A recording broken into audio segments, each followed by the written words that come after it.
Shalom.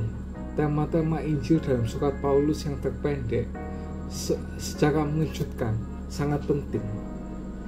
Nah, di sini Filemon mengajarkan kita secara sederhana namun mendalam bahwa Injil itu mengubah kita dari dalam keluar. Oleh karena itu, kasih karunia Allah dalam Injil itu memiliki kuasa yang mendamaikan orang-orang dan mengubah hubungan. Ketika seorang pemilik budak yang kaya dan budaknya melarikan diri bersama-sama menemukan Injil kasih karunia, mereka akan berubah selamanya. Meskipun mereka berdua sebelumnya adalah budak dosa, mereka telah menjadi tawanan kasih karunia. Masing-masing belajar bagaimana beralih dari mementingkan diri sendiri menjadi berorientasi kepada orang lain.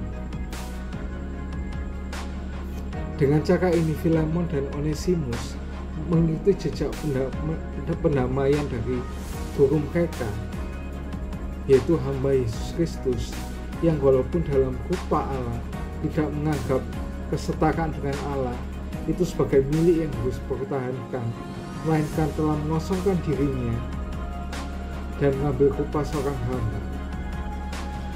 Dalam inkarnasinya, kehidupan yang rendah hati tanpa dosa dan ketaatan sampai mati di kayu salib, seperti yang dikatakan di Filipi 2 ayat 5 sampai yang 8. Nah, pelayanan pengorbanan ini dinubuatkan oleh Yesus sendiri yang memberitahu murid-muridnya, seperti yang dikatakan di Markus 10 ayat 43 sampai 45. Barang siapa ingin menjadi besar di antara kamu, hendaklah ia menjadi pelayanmu, dan barang siapa ingin menjadi terkemuka di antara kamu, hendaklah ia jadi hamba untuk semuanya. Karena anak manusia juga datang bukan untuk dilayani, melainkan untuk melayani dan untuk memberikan nyawanya untuk tebusan banyak orang.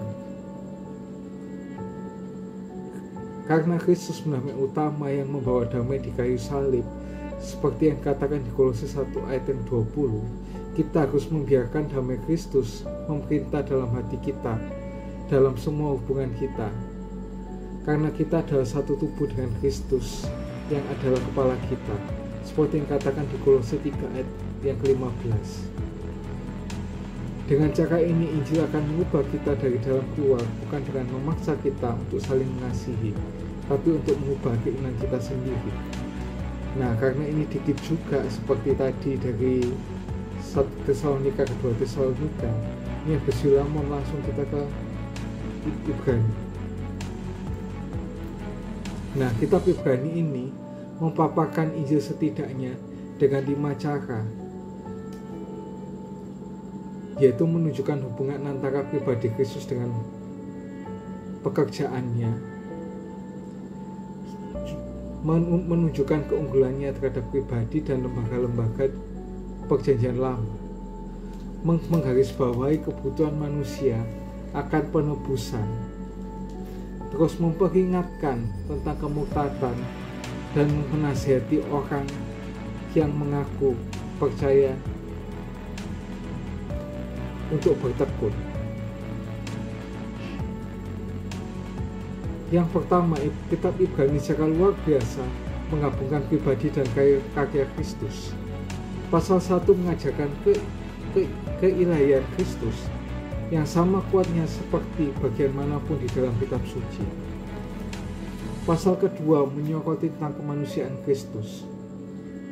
Pasal 7-9 merupakan ajaran yang paling luas tentang imamat Kristus dan korban penebusan. Apa sih intinya itu? Yaitu pribadi Kristus sebagai Allah dan manusia yang merupakan dasar bagi karya penyelamatannya.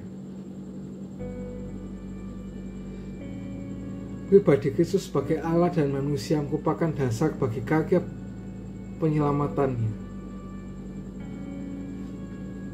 Identitasnya mendukung pelaksanaan tindakan penyelamatan yang unik dengan mati bagi orang berdosa dan bangkit di antara orang mati. Karena dia adalah Allah, Dia mampu menyelamatkan kita karena hanya Allah yang dapat menyelamatkan, karena dia menjadi manusia dari daging dan darah. Dia mampu menyelamatkan kita karena salah satu dari ras manusia kita mati, menggantikan kita dan mengalahkan kematian dan iblis dalam kebangkitan.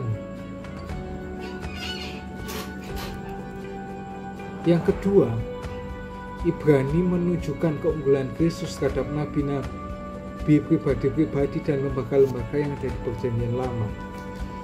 Dan ini yang paling harus diperhatikan. Dia adalah nabi yang agung dan terakhir. Tolong digarisbawahi, gak ada nabi setelah itu. Tidak ada nabi setelah Yesus yang jauh melampaui perantara wahyu Perjanjian Lama, maka nabi dan para malaikat, seperti yang katakan di Ibrani 1. Karena itu Injil yang dibawanya bahkan lebih penting daripada hukum yang diberikan Musa melalui para malaikat, seperti yang katakan di Ibrani 2 ayat 1 sampai yang keempat. Karena itu harus lebih teliti kita memperhatikan apa yang telah kita dengar, supaya kita jangan hanyut di bawah arus. Sebab kalau firman yang dikatakan dengan perantaraan malaikat-malaikat tetap berlaku, dan setiap pelanggaran dan ketidaktaatan mendapat balasan yang setimpal, bagaimanakah kita akan luput jikalau kita menyia-nyiakan keselamatan yang sebesar itu, yang mula-mula diberitakan oleh Tuhan, oleh mereka yang mendengarnya kepada kita dengan cara yang dapat dipercayai. Sedangkan Allah meneguhkan kesaksian mereka oleh tanda-tanda dan mujizat dan oleh berbagai-bagai pernyataan kuasaan, karena Roh Kudus yang dibagi-bagikannya menurut kehendaknya. Dia itu lebih unggul dari Musa, Harun, dan semua imam besar Israel berikutnya, seperti yang katakan di Ibrani 3 ayat yang ke-6. Tetapi Kristus setia sebagai anak yang mengepalai rumahnya, dan rumahnya ialah kita, jika kita sampai pada akhirnya teguh berpegang pada kepercayaan dan harapan yang kita megahkan. Lalu di Ibrani 5 ayat yang ke-7, dalam hidupnya sebagai manusia Allah telah mempersembahkan doa dan permohonan dengan kata tangis dan keluhan kepada Dia yang sanggup menyelamatkannya dari maut, karena kesalehannya ia telah didengarkan.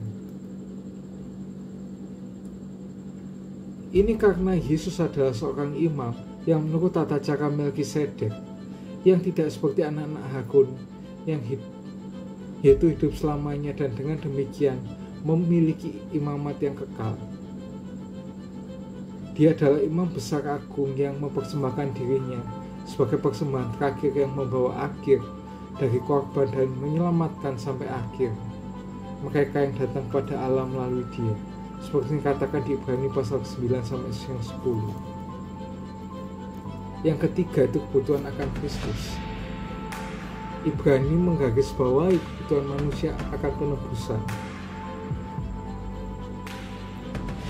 Sebagai anak-anak Adam, kita telah jatuh dan tidak menjalankan kekuasaan yang benar atas ciptaan kita, atas ciptaan seperti yang ada di Ibrani 2 ayat yang ke-8. Segala sesuatu telah Engkau taklukkan di bawah kakinya.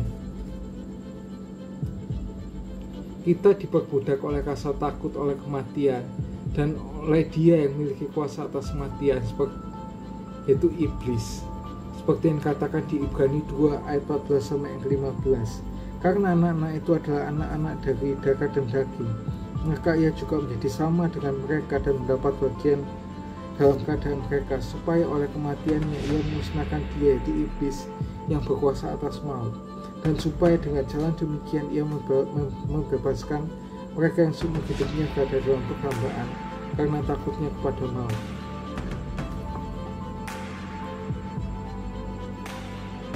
Jika dibiarkan sendiri seperti Israel kuno, hati kita yang tidak percaya akan memberontak, seperti yang ada di Ibrani 3 sampai yang ke-4.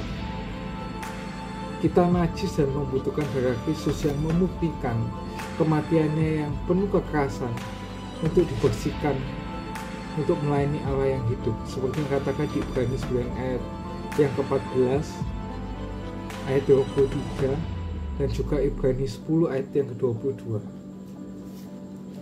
Ibrani 9 ayat yang ke-14.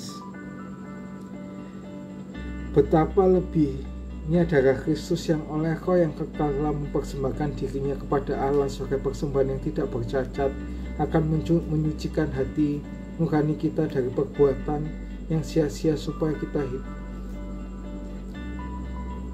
dapat beribadah kepada Allah yang hidup. Ayat yang 23. Jadi segala sesuatu yang melambangkan apa yang di surga haruslah dilahirkan secara demikian, tapi benda-benda surgawi sendiri oleh persembahan yang lebih baik daripada itu. Ibrani 10 ayat yang ke-22. Karena itu marilah kita menghadap Allah dengan hati yang tulus ikhlas dan keyakinan iman yang teguh, karena hati kita yang telah dibersihkan dan hati nurani kita yang jahat dan tubuh kita telah dibasuh oleh air yang murni. Bahkan setelah kita sebagai orang percaya, kita cenderung menyimpang dari kasih mula-mula. Dengan demikian kita membutuhkan peringatan, nasihat, dan kasih karunia Allah untuk bertekun. Di sini singkatnya, kita adalah orang berdosa yang membutuhkan juru selamat yang murah hati dan perkasa, dan itulah yang telah disediakan Allah dalam anaknya yang berinkarnasi, yaitu Tuhan Yesus Kristus. Yang keempat, sama kuatnya dengan tempat dimanapun yang ada di Alkitab, Ibrani memperingatkan kemurtatan dalam 5 bagian, yaitu dalam Ibrani 2 ayat 1-4, Ibrani 3 ayat 7-4 ayat 13, Ibrani 5 ayat 11-6 ayat 12, Ibrani 10 ayat 19-39, dan Ibrani 12 ayat 1-29. Jelas para pembaca asli Ibrani ini berada dalam bahaya, berpaling dari iman yang sebelumnya mereka akui. Namun Ibrani juga menegaskan bahwa Allah tidak hanya menyelamatkan umatnya dari dosa-dosa mereka, tetapi juga menjaga mereka agar tetap selamat sampai akhir, seperti yang katakan di Ibrani 6 ayat 13-20 dan juga di Ibrani 7 ayat 23-25. Dan salah satu cara yang Allah gunakan untuk menjaga kita adalah dengan memperingatkan kita tentang kebodohan yang meninggalkan Dia yang menyelamatkan kita dengan cuma-cuma melalui kasih karunia-Nya. Tidak ada tempat lain untuk berpaling. Yang terakhir, Ibrani juga menasihati orang percaya untuk bertekun. Ya, memang benar sih bahwa Allah menyelamatkan kita sekali dan untuk selama-lamanya. Tapi keselamatan itu tidak statis, melainkan dinamis. Keselamatan itu sedinamis hubungan yang hidup antara Allah dengan umatnya, yang diformalkan dalam perjanjian baru, seperti yang katakan di Ibrani pasal yang ke-8. Perjanjian itu adalah janji Allah untuk menjadi Allah bagi kita dan menjadikannya kita miliknya.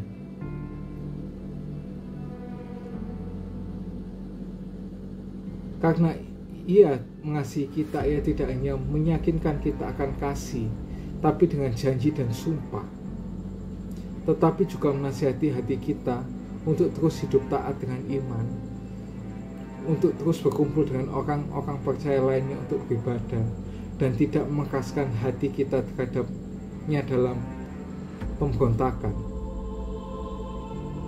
Meskipun kitab Ibrani jelas memberikan kontribusinya sendiri yang unik, kitab ini bergabung dengan kitab-kitab perjanjian baru lainnya dan memuji kasih karunia yang sama, yang luar biasa dalam diri Yesus, yang jadi pesan utama Alkitab.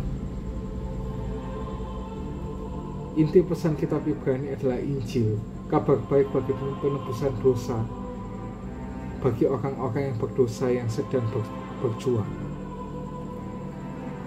Berbahagialah setiap orang yang membaca atau mendengarkan firman Tuhan, merenungkannya, menyimpan dalam hatinya, dan bahkan melakukannya dalam kehidupan sehari-hari, ya seperti orang yang mendirikan rumah di atas batu dan apabila ada angin yang menerjangi rumah itu tidak akan roboh. See you and God bless you.